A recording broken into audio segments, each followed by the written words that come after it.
అంటే ఈ cinema start అయ్యేసరికి పవన్ కళ్యాణ్ గారు కొంచెం పొలిటికల్గా బిజీగానే ఉన్నారు. సినిమా అయిపోయేసరికి ఆయన డిప్యూటీ సీఎం ఇప్పుడు వేరే హోదాలో ఉన్నారు. సినిమా స్టార్ట్ అయిన కాడి నుంచి కానీ ఇప్పటి వరకు మీకు ఈ సినిమా ఇంకా ఆయన బిజీ అయిపోయారు, ఈ సినిమా ఆగిపోద్ది అనే భయం వేసింది మీకు అసలు జనరల్గా? లేదండి, నాకు ఎప్పుడూ లేదు.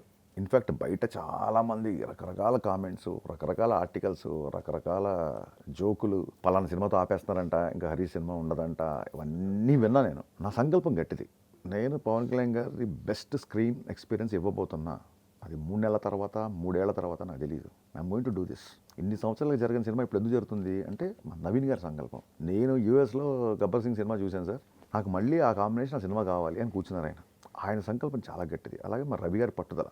ఎప్పుడు సెట్స్కి వెళ్ళకపోయినా, ఎప్పుడు డిలే అయినా, ఏదైనా ముందు ఒక కథ అనుకొని ఆ తర్వాత నేను చాలాసార్లు చెప్పాను, డిలే అవ్వడానికి నేను రీజన్ తప్ప కళ్యాణ్ గారు కాదు. ప్రతి second more than producers, they are my brothers అండి. రవి గారు అయితే సరదాగా ఊరికే వచ్చాను సార్, కాఫీ తాగుదాం వచ్చాను, మీరు ఉన్నారు కదా అని చెప్పి సరదా ఆఫీస్కి వచ్చి, ఏంటి వీడు పాపం డల్గా ఉన్నాడా, వీడు పని చేస్తున్నాడా, ఏం చేస్తున్నాడా ఒక చిన్న కన్సర్న్ చూపుతూ నాతో పాటు ఆయన సరదాగా టీలు తాగుతూ మా ఆఫీస్లో టిఫిన్ చేసుకుంటూ, సార్ ఆ సీన్ ఎలా వచ్చింది సార్, బాగా వచ్చిందా అని, సార్ ఇగో ఈ డైలాగ్ వచ్చింది సార్, బాగా తిరిగి సార్ ఈ డైలాగ్ చాలా సార్ ఇవ్వాలి నాకు అని చెప్పి ఆయన ఇచ్చే ఎంకరేజ్మెంట్ అసలు లైఫ్లో మర్చిపోలేను సార్. సో చూడండి, నేను ఇండస్ట్రీకి వస్తానప్పుడే మన చుట్టూ మన ఇంట్లో వాళ్ళే మనని ఎంకరేజ్ చేయరు. అది ఒక పేరెంట్స్ తాలూకు కన్సర్న్.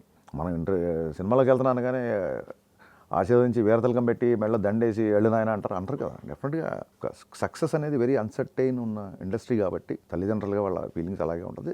నా ఉద్దేశం ఏంటంటే అప్పుడే మొండి ధైర్యంతో వచ్చినోడిని, ఏ బ్యాక్ డ్రాప్ లేకుండా, ఏం లేకుండా, ఎంతో కొంత సక్సెస్ వచ్చి తర్వాత ఈ సినిమా ఉంటుందా ఉండదా ఇంక ఇలాంటి కామెంట్లు అన్నింటినీ పట్టించుకొని ఫీల్ అయిపోయేంత స్టేజ్ ప్లేలు వేసినప్పుడు ఒక ఫేమస్ డైలాగ్ ఉండేది, దెబ్బలు తిని తిని తిని ఈ గుండె బండబారిపోయింది సుభద్ర అని.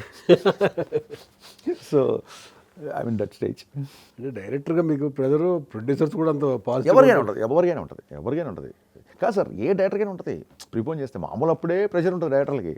నేనేదో ఎక్స్ట్రా కష్టపడిపోతున్నా, లేకపోతే నా మీద sympathy, I hate sympathy card, దాన్ని ఏమంటారు, ప్రెషర్ అంతే. It's simply pressure. ఆ ప్రెషర్ అయితే ఉంది అని చెప్తున్నాను అంతే. అంటే